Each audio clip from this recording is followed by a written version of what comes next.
Hey, I'm Alex Karpazis, and I'm art director on Rainbow Six Siege. So We Alex, have a new operator for Rainbow Siege. It's the Native American Thunderbird. I want to ask, how did you approach designing her from an artistic standpoint? Thunderbird was actually an immense challenge for us. We know we wanted to have um, uh, a unique operator, but we didn't know really where to start. So actually, uniquely for this operator, we started with the casting. We had Sarah Lise MacArthur casted, and she speaks the Nakoda language. She's a fantastic actress, and that kind of started things off for us. So we know we wanted to focus on the Nakoda culture, what symbology or emblems they may reference, even colors. And then we reached out to some wonderful consultants. One of them was an artist herself, and we actually collaborated back and forth. This was actually one of the longest development times we've had creating the look of Thunderbird. So Thunderbird has a healing gadget called the Kóna Station, and it's not the first time you've utilized a healing mechanic or an overhealing mechanic in Rainbow Six. So I wanted to ask, how has the art team gone about sort of setting that mechanic apart visually from some of the other gadgets that you see from other operators? Well, this is pretty unique. We do have Rook who drops down armor, not necessarily health though, and it's kind of one and done mechanic that Rook can drop. And then we have Doc on the other hand, who's a little bit more interactive. He has range to heal his allies with. So when we approached Thunderbird, it was an opportunity to kind of have this interesting mix of the two, where Thunderbird can create these zones of kind of fallbacks where roamers can fall back to and maybe get a heal, or an anchor can fall back to and get a heal. So that was a unique kind of characteristic we haven't seen before, and the art team did an incredible job of injecting a bit of a character for the turret. You'll notice that it'll swivel, it'll blink, it'll try to look at you as you approach, whether or not you need a heal. So the Kóna station has a little bit of a personality, and that was important, pairing that with Thunderbird as well. So I want to move into the Favela map rework, and one of the biggest changes is that you guys switched it up to nighttime. So what sorts of possibilities has the switch to night opened up for the art team? One of the aspects we didn't want to lose was we did have Favela set in the night previously, and it had these amazing fireworks that were going off, and it's just such a unique look. From the outside of the map, we don't have that anywhere else. It's easily recognizable, and it was an important kind of aspect we wanted to keep part of the DNA of for Favela. So, of course, it comes with a whole bunch of challenges too. How do you make a night map properly lit so that you can still read characters, you can still read the action?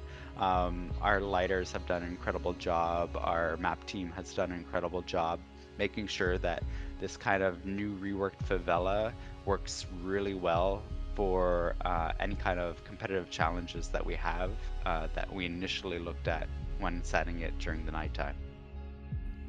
What are some other cool elements from the map rework that longtime Rainbow Six players should be on the lookout for? This is a huge rework, not only from the outside where we reduced a lot of the breachable walls. Now it's a lot more safer for defenders to kind of hunker down. It's also a lot more straightforward for attackers to approach. But we kind of gutted the central core of the map as well. It usually was about two buildings side by side, but with very narrow kind of entrances to get in between them. We've opened that up a lot. We've opened up a lot of the rooms too, so that a lot of the fights happen in the mid to long range instead of the very, very close quarter kind of closets that the original favela had. Um, And so that's changed the map immensely. Even though you get a lot of the same flavors you would from the original Favela, it's now kind of completely reapproached with all of our knowledge now that we have making maps. So one major change that's coming with the next update is to smoke. And I'd be really fascinated to hear how all the teams work together to make these changes to smoke, especially the part where it no longer bleeds through walls. This was an immense challenge, not only when you're talking about something that's technical, but also crosses over to VFX. You now have art and tech trying to create a solution. And whenever you have transparency, whenever you have these large volumes, they can become very expensive to render. So the idea was, how do we still make it transparent? How do we conform it to the region that it's set to inhabit, and make it predictable? It was a huge challenge of making sure that the clouds are being spawned in small enough chunks that we can tell whether or not it's clipping. Then we can remove that chunk, and then the rest still works. So it's kind of a balancing act on the visual side and on the tech side to make sure that it's something that is predictable for the player and they can understand it still, and it still works, and we don't lose any of the identity of smoke. And another big change is there's shattered glass now. Like you can shatter the glass to the bulletproof cameras or to Maestro and Mira's devices. How do you go about like designing the shattered glass? The team worked a long time on this. In one part, you don't want to overcorrect any kind of design that's trying to be achieved there. Mira is immensely strong and a bit difficult to make sure you have the right tools and the right space to get rid of it. Same with Maestro. It's a little bit easier maybe to destroy if you have the right kit, but still, it's an immensely powerful tool and he gets multiple turret stations. So how do you deal with that reliably? So the team worked on how many melees it would take, if it would be sectioned, like 3 distinct sections. In the end, the simplest solution was the best, 1 melee hit for either a Maestro turret or for a Mira window. And we played with things like projectiles shattering the glass, explosive projectiles, but we're pretty happy right now with the balance that we have, making sure that Mira and Maestro place their gadgets in the right spot so that it's not easy to approach in melee really quickly, and they can still gather a whole bunch of intel for the team. And last question for me. We've actually seen some really amazing crossover content in the last year. And the last big thing we saw was the Resident Evil skin, the Jill Valentine skin. I'd like to ask about the art team's approach to designing this sort of crossover content. Like, how do you go about designing these crossover skins? For us, it helps that we're huge fans of the franchise as well. When we reached out to Capcom, we had a bunch of ideas. They had a bunch of ideas too. It's one part making sure that the character we pick matches the character we kind of want to mirror on the Resident Evil side. So for us, Zofia was a great pick for Valentine, or Jill. And she looks fantastic. It's a lot of back and forth, making sure that we're staying true to the character, we're accurate in the materials we use, the reference we use, and it's an immense amount of work trying to make sure it fits. Bringing on board somebody else and making sure you communicate with them everything you're doing with their amazing franchise always takes a bit more time, but it's really worth it in the end for us. Can you take us through like the process when you guys design new costumes, not necessarily third-party licensed costumes, but your own original costumes? What is that from the pitch meeting room? Where does that start and where does it end up when you guys are considering new weapon skins or new operator skins and stuff like that? One of the most involved processes is still our elites.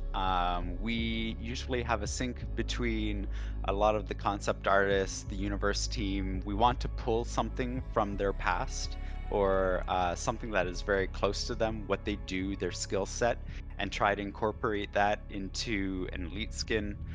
Usually we have a bunch of briefs then that cover different kind of looks, and the concept team goes crazy. They explore all of the different variations, and once we do enough exploration, we kind of hone in on a specific look. We refine it, we get more feedback, and then that is kind of what ends up being an elite skin in the end. It's a consuming process, and on top of that, we then have to think about the victory animation. How does that tie into the skin? What does that look like at the end? And also, how do you extend that skin to their weapons, their gadgets? And these are all different art departments where we have texture artists working on weapons, we have character artists working on the characters, we have our own specialist, Nick, who does all of our gadgets and our gadget skins. So all of these different teams are working together to kind of create this unique look that fits the character. You know, at its core, Rainbow Six is an incredibly competitive game. Is it difficult when designing art assets, whether it be for gadgets, costumes, or whatever, to make sure that they don't give players a disadvantage if you're wearing like a bright neon colored jumpsuit or something like that? Usually we're quite okay if it provides the player with a disadvantage. If it's a bright neon sign on the head, and players want to go for it, we're pretty okay with it. Where we do have to spend more time in the process is when we want to make sure that it doesn't blend in with backgrounds, it doesn't give any competitive edge. We do run a lot of our concepts by our game dev team, especially when we see something we think might be pushing it a little bit far. And we're always kind of cognizant that this is a competitive game. We want to make sure that it's fun first and it's fair. And yeah, this is kind of a system that we have that is ongoing with our creative teams every single time they design something new. Kind of to jump off of that, is that sort of what went behind that decision to remove corpses and instead use icons for like fallen players? That is like one of our main pillars is competitiveness, and with that comes the idea of making sure the game is fair, making sure that it's predictable. Ragdolls on bodies after they're eliminated are wildly unpredictable. What you see might not be the same as what another player sees, but it provides valuable intel, right? You want to know who was eliminated. That means that their kit is removed from the game. You now have a better idea of what the match is going to be. So we want to make sure that icons were still there, that they could communicate that, but to take the random element out of it. So that is part of one of the major pillars of the game for sure. And then my last question is, when you guys do add new weapons and new gadgets, obviously they're based on real life equipment. Do you guys have access to that equipment in hand? Do you use reference photos? Do you 3D scan the real life object and then work with it inside your 3D studio? Yeah, so like I mentioned before, we have like a gadget expert on the team who kind of rationalizes all of the needs. Usually when the gameplay team is making an operator, they focus on fun first. That means that it can break the rules of the universe, and as long as it's fun, then it gets an approval. After that, we bring on the realization team, we bring on the art team, and we kind of figure how do we ground this. This comes from kind of like an encyclopedia of knowledge that our experts have, in direct reference to military R&D, even some like almost sci-fi fiction that can be grounded using a couple of different solutions. All of these things kind of mix in, and it's heavily referenced and it's heavily researched. What reads best, what can ground a concept best to fit the Siege universe. And so we've kind of created this this vocabulary of gadgetry within Siege that we either say, okay, this is really pushing it now, or we can push it even further.